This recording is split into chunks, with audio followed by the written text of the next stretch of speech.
Good morning. Hope you guys are doing well. Do some nail school. Yep, we're good. All right, cool. What I've done is I've went ahead and very good morning. I've went ahead and removed shine from the surface of the nail, and I'm going to go ahead and place basically my form on. Okay, so what we want to be able to do once we get the form off, we want to be able to place the tab underneath and then go ahead and pre-pinch it so that you have a natural C-curve just like this. All right.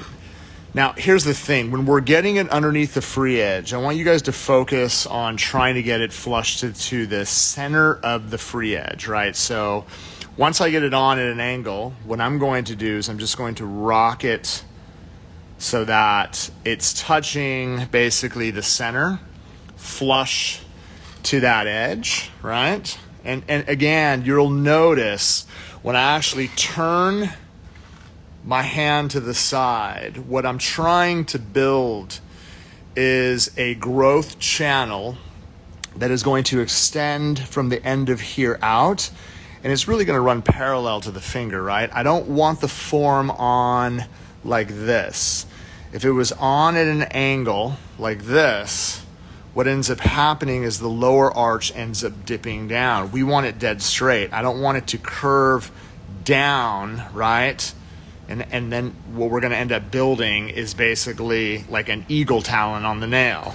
I don't wanna build claws. I wanna be able to build a really, really straight free edge. So I have to make sure that the back end of the form is open, and that way when I'm actually pressing it nice and flush to this part of the nail right here, I don't really care about the corners. When I turn the form to the side, you're gonna see that the form is going to be dead straight. This is going to allow me to build something flush to that nail. Okay, so what I'm gonna work with today is covered taupe. This is a beautiful color. This is, again, slightly gray, and you're going to notice that what I like to do, especially when I'm working with a color like this, if I submerge my brush, I'm gonna do the same thing. I need to pull back, right, and then bounce, bounce, bounce. This is going to allow me to get a nice bead on one side of my brush. I'm going to remove the liquid from one side of my brush, and what this is going to allow me to do is set this to the form so that it doesn't run all over the place. What I'm going to do is I'm going to work it from the top of the bead, right? So I'm going to get it even with the growth channel, walk it to the top, slide it, right, till I get it to that corner. See how it's sliding? I'm going to bring it up even with the growth channel, walk it from the top until I get to that corner. Once I do that, then what I can really start to do is manipulate the rest of the free edge to the length of desire, right? To the length of desire, as well as the shape, right? So for me, I'm really just focusing, and notice, right?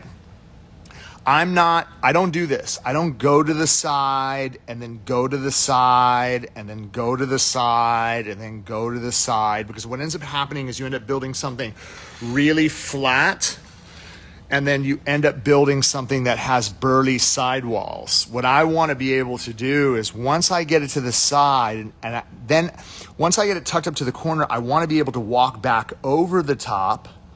And then literally once I have it flush to the side, I'm going to continue to walk back over the top so that I am building something that is going to be even from side to side, right? And the whole goal is to build something, right? Trying my best, as you can see, is trying to get the shape of this free edge as even as we can from side to side, okay? But I need even thickness. I don't want to have real burly sidewalls. I'm going to try to taper this the best that we can. I can literally pull it out, right, by dragging my brush to make it as smooth as possible from side to side. Then once I actually have my sidewalls absolutely straight, you can even see this one might look like it's a little bit in compared to that side, and that is absolutely fine. I'm just going to bring that in slightly tapered. We can adjust the free edge as we're working. It's slightly off, but that's fine, because I noticed that I'm trying to hold on to my form the best that we can. I have my tip on as tight as possible. What we want to be able to do is build structure to the cuticle area, and then fill in the rest here. So what I'm going to do, I'm going to submerge my brush, try to keep my brush back here. I'm going to submerge my brush, I'm going to lightly tap, I'm going to pull. So again, I need to pull, then bounce, pull, then bounce, right? 1, 2, 3, 4, and then I am going to slowly release. It's going to give me an opportunity to use the tip of my brush to walk around the perimeter, and then notice as everything starts to slide down to the front, then what I can do, this one again, to prevent it from kind of getting away, I literally pulled from the front of the bead. And then what I want to be able to do is just use the side of my brush to hold the sides so that nothing runs past. If some of the bulk kind of ran past, then I could use the body of my brush to work it back up into the stress area. But I have the finger pointed down towards the free edge so that nothing runs this way. I have everything running this way, right? The workability of this powder, again, because of the pigmentation, is going to work right a little bit. I would say it has a little bit more self-leveling nature. Notice what I'm doing with the tip of my brush. I'm literally sliding it down the side right here. And then what I could do is I could lightly kind of brush it through. And you guys can see from the side profile, if I need, what I'm trying to do is work some of that bulk back, right? So that I don't have to add too much to the stress area. Right? That is definitely going to help me as I continue to add product through the whole entire thing, right? But the goal while I'm actually working the cuticle area is to make sure that I get it super tight around here, not just the area that I set it down, but I have to make sure I'm getting it super tight from this corner all the way to the opposing side, right? So that it self-levels into perfection around the perimeter of the nail. This is going to set me up so that I'm going to do the least amount of filing. Now again, I'm not satisfied with that. I'm gonna come in and add a blending bead, right? So I'm gonna take out, again, a smaller bead. I'm gonna dab out a little bit of excess. And then what I'm going to do is just right here, I'm going to set my bead down. I could literally notice how I'm actually brushing some of that excess back. And then what I could do is clean my brush, a little bit bouncy. Let me just go ahead and take that out real fast. Clean my brush and then use the body of my brush to walk it evenly from side to side so that I actually kind of fill that space.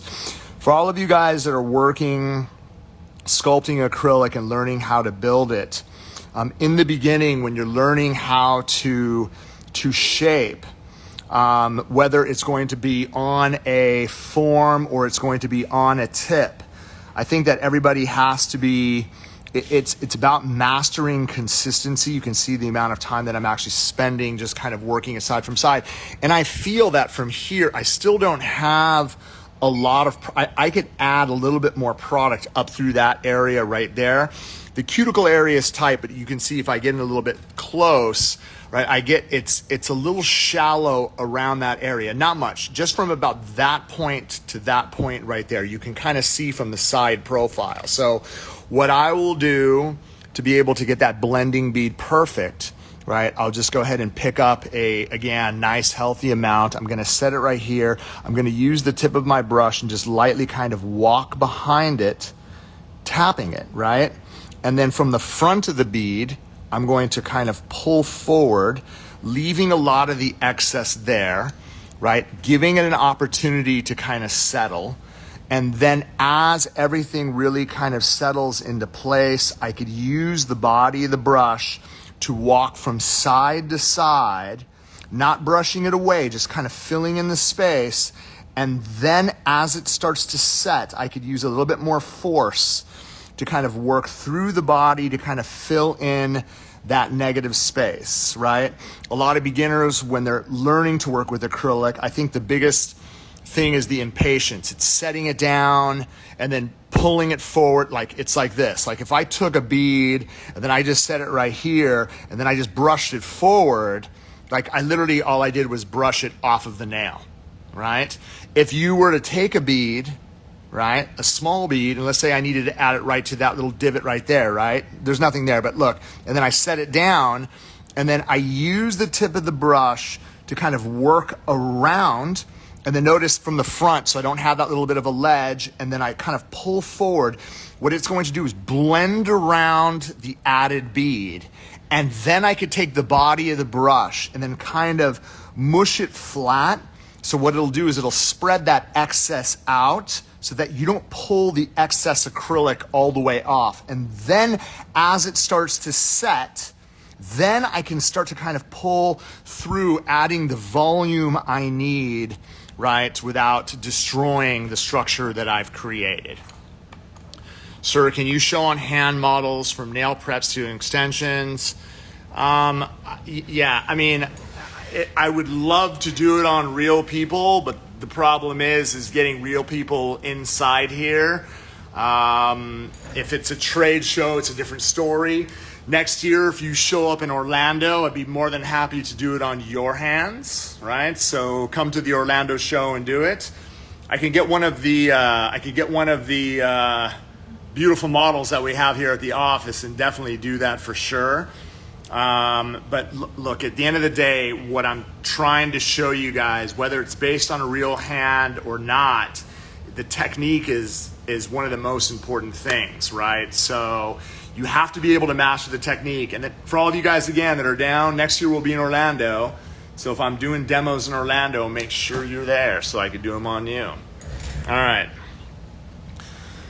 All right, so what we're gonna do is we're just going to wait until this sets, right? I don't wanna rip the form off too soon and then have to deal with basically everything. You'll notice also with my brush, after I'm done working my brush, what I wanna be able to do is kind of pull out any of the excess, again, inside my brush. Right, this is going to act basically as a beautiful brush cleaner, just kind of pulling everything through to make sure that my brush is going to stay nice and soft all the way.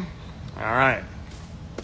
Then again, as this starts to dry, I could release the form from the bottom. I still have a little bit of flexibility.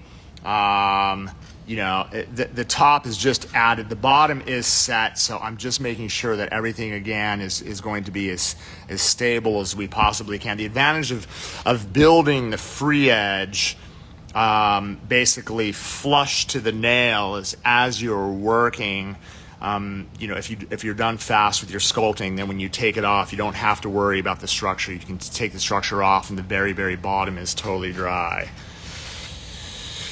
All right, let's go ahead and get into filing. All right, so what we're gonna end up doing is I'm gonna take a couple files and we're gonna end up removing the excess, right, from the sides that we don't end up cutting our client. And I'm going to make sure that we get everything dead straight, right? You're going to, like, again, you're going to notice as I'm filing this, again, I have to be careful because the base is dry and the top is like that back end is, but there's some of the spots that I've added to, it's still soft because I added, again, multiple beads to the surface.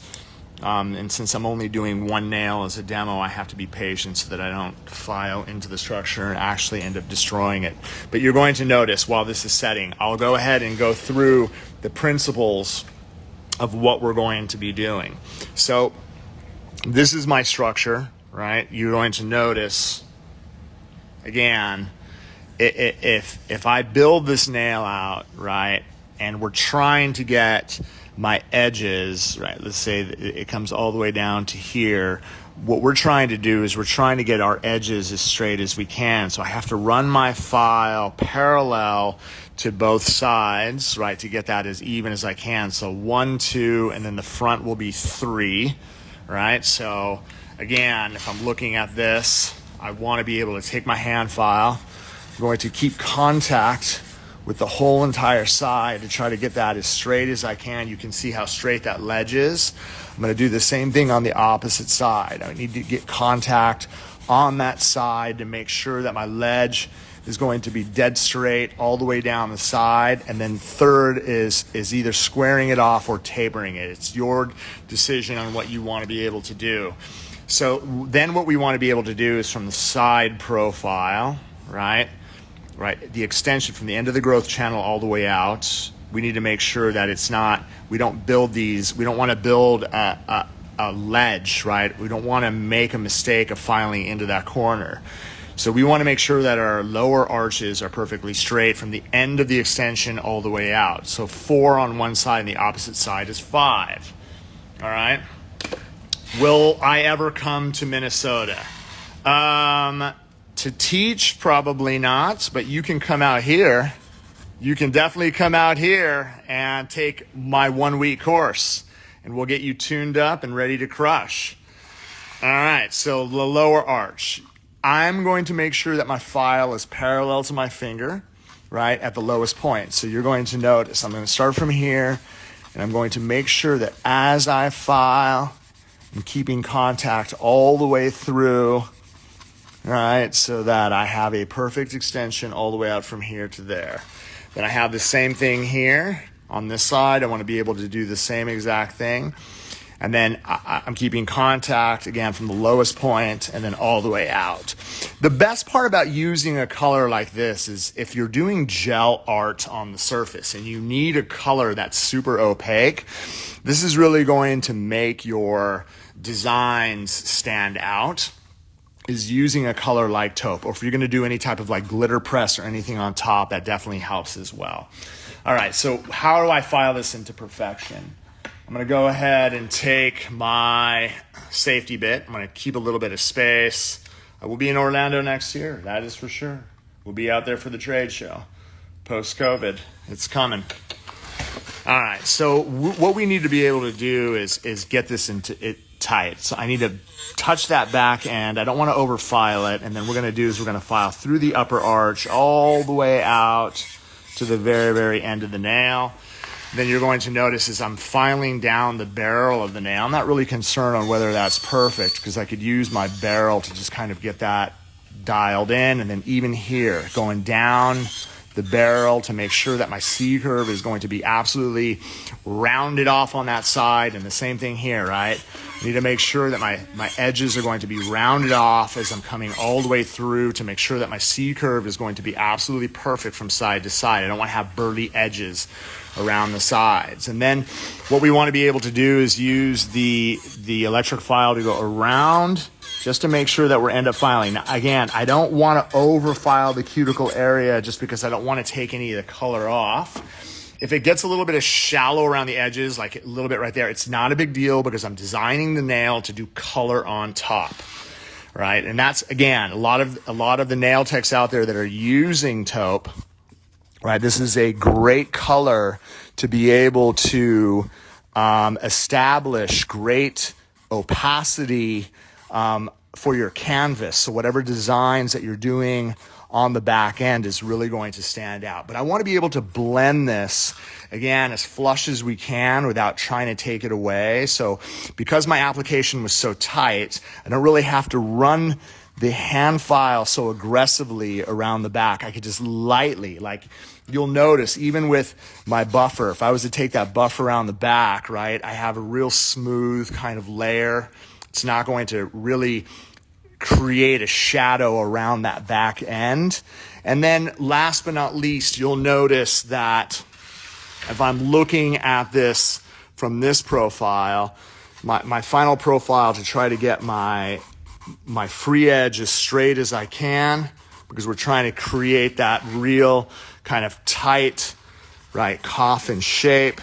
And then I want to be able to rest my hand file on the surface to try to get my C curve or just the structure of the nail dead straight. You can see that it's a little bit high right there in that point. So I want to be able to run my hand file down that barrel just to try to get the structure as perfect as we can from side to side. right, let's just go ahead and straighten that out so it's dead square. All right, making sure that my sidewalls and everything are perfectly even. And I'll use my buffer at the very, very end just to kind of smooth out the edges and the surface. And then as you can see, when you're working with taupe, right, I have great extension coming out.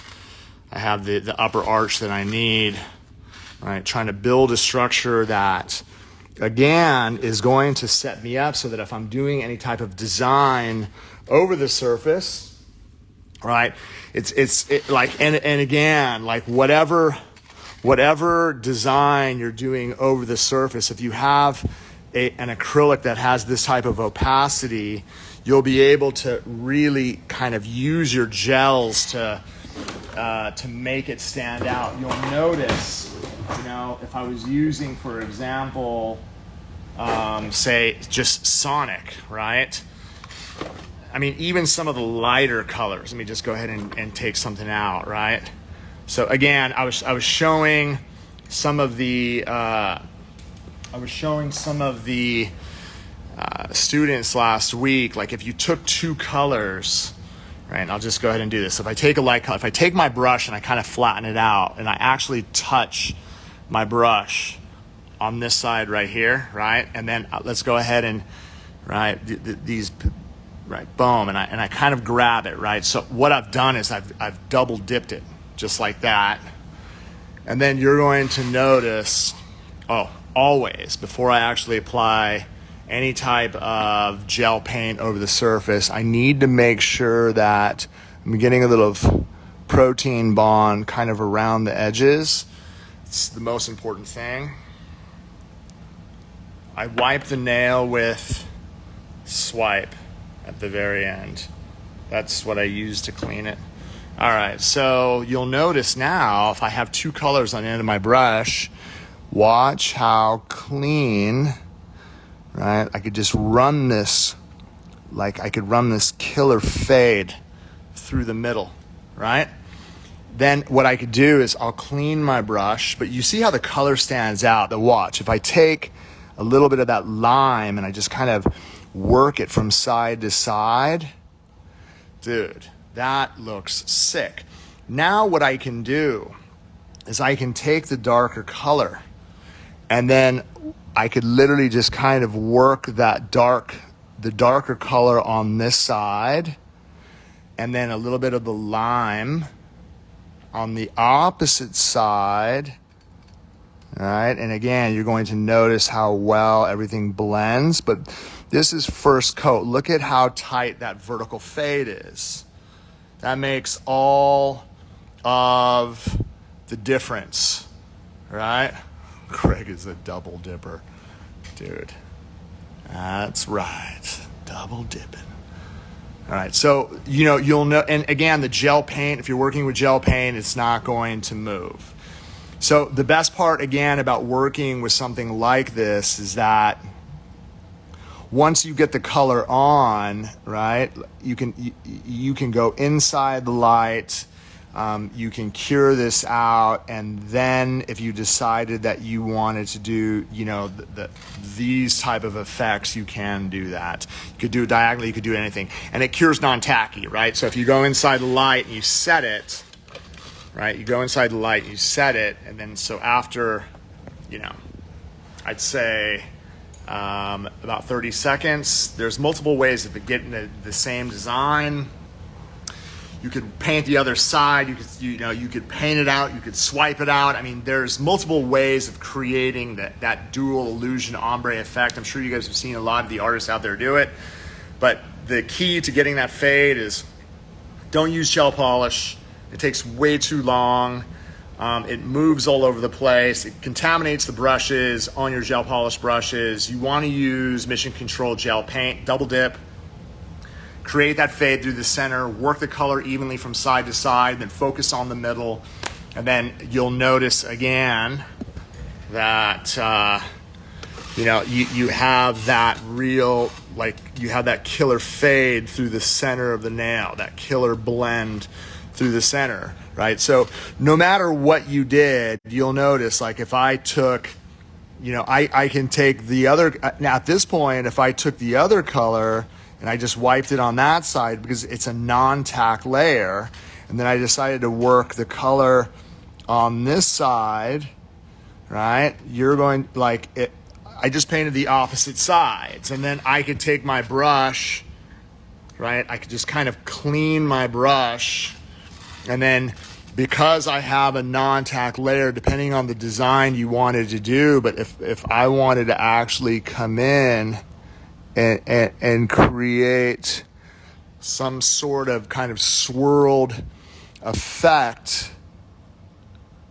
you have the option, right, of coming through and like, and because the bottom is dry, all I did was just clean my brush, and then I can come in and really focus on creating without having to go back and do anything. I'm just using a clean brush to kind of create those swirled effects, right? So that's without having to go back and do anything. That's just a different style that you could actually do. It's that easy.